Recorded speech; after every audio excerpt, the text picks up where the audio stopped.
गुरु भक्ति योग। गुरु का चरणामृत शिष्य की तृषा शांत कर सकता है। आप जब ध्यान करने बैठें तब अपने गुरु का एवं पूर्वकालीन सब संतों का स्मरण करें। आपको उनके आशीर्वाद प्राप्त होंगे। महात्माओं के ज्ञान के शब्द सुने और उनका अनुसरण करें। शास्त्र एवं गुरु के द्वारा निर्दिष्ट शुभ कर्म करें। शांति का मार्ग दिखाने के लिए गुरु अनिवार्य हैं। गुरु की पूजा करके सदा उनका स्मरण करो। इससे आपको सुख प्राप्त होगा। श्रद्धा माने शास्त्रों में, गुरु के शब्दों में, ईश्वर में और अपने आप में विश्वास।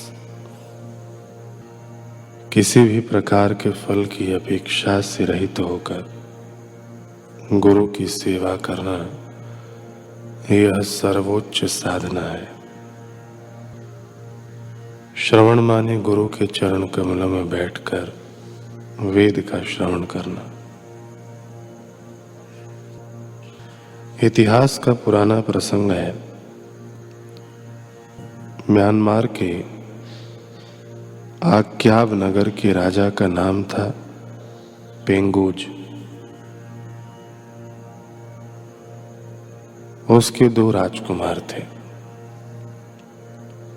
सांगू और कांजी। दोनों लापरवाह और आलसी थे। राजा की मृत्यु के बाद बड़ा बेटा सांगू राजा बना। वह आमोद प्रमोद में मस्त रहता, जिससे चालाक दरबारी मौके का फायदा उठाने लगे। नौकरों के मन में भी लोभ समा गया। एक दिन सांगू के खाने में जहर मिला दिया गया। राजवैद्य को बुलाया गया। वह देखते ही समझ गया कि इन्हें जहर दिया गया है और बाहर आकर उसने रसोइयों से सारी हकीकत जान ली। साजिशकर्ताओं ने हीरों से भरी थैली थमा के उस वैद्य का मुंह बंद कर दिया। राजवैद्य बिना उपचार किए चला गया और राजा मर गया। अब उसकी जगह छोटा पुत्र कांजी सिंहासन पर बैठा। आक्याब से दूर जंगल में एक ऋषि रहते थे। उनको जब यह पता चला तो वे राजमहल आए। उन्होंने कांजी को समझाया कि दरबारियों से सावधान रहो। वह ऋषि के बताए मार्ग पर चलने लगा। भ्रष्ट दरबारी और कर्मचारी बदल दिए, जिससे अन्य दरबारी भी सावधान हो गए। राज्य में खुशहाली छाने लगी। कुछ वर्षों बाद कांजी फिर लापरवाह हो गया। ऋषि की अवज्ञा कर दी। इसका फायदा उठाते हुए एक दिन मंत्री कांजी को शिकार खेलने के बहाने जंगल में ले गया और उसे अकेला छोड़ दिया। वहां जंगली लोगों ने उसे घेर कर मार डाला। मंत्री और सिपाहियों ने राजमहल में आकर झूठी कहानी सुना दी। ऋषि को राजा की मृत्यु का समाचार मिलने पर वे भांप गए कि इसमें कोई न कोई साजिश तो जरूर है। ऋषि दरबार में आए और सांगू के बेटे कंबू को राज तिलक कर दिया।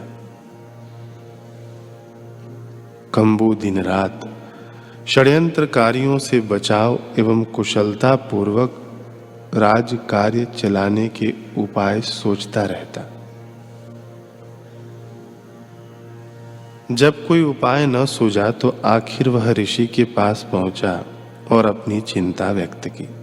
ऋषि ने कहा, उपाय तो है राजन, पर कंबू ने कहा, आप बताइए तो सही, मैं वचन देता हूं आपकी हर आज्ञा मानूंगा। ऋषि ने कहा, तो ठीक है महाराज, आपको 60 वर्ष की अवस्था में सिंहासन छोड़ना पड़ेगा। आपका उत्तराधिकारी सत्तारूढ़ होगा। राजा ने कहा, लेकिन मैं 60 वर्ष जिंदा रहूंगा तब ना, यहां तो जान पर बनी है।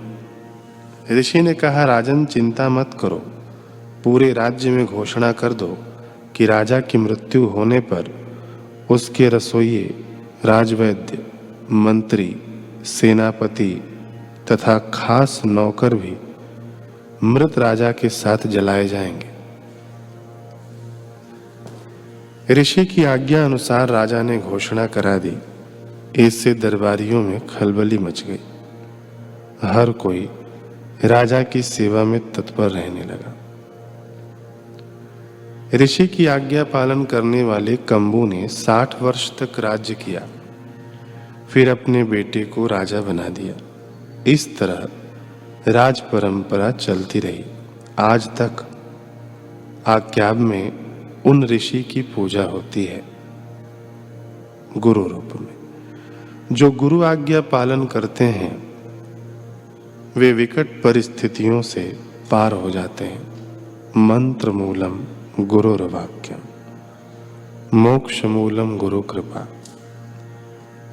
संत कबीर जी कहते हैं कि गुरु को सिर पर राखिए, चलिए आज्ञा माही। कहे कबीर ता दास को, तीन लोक डर नाही।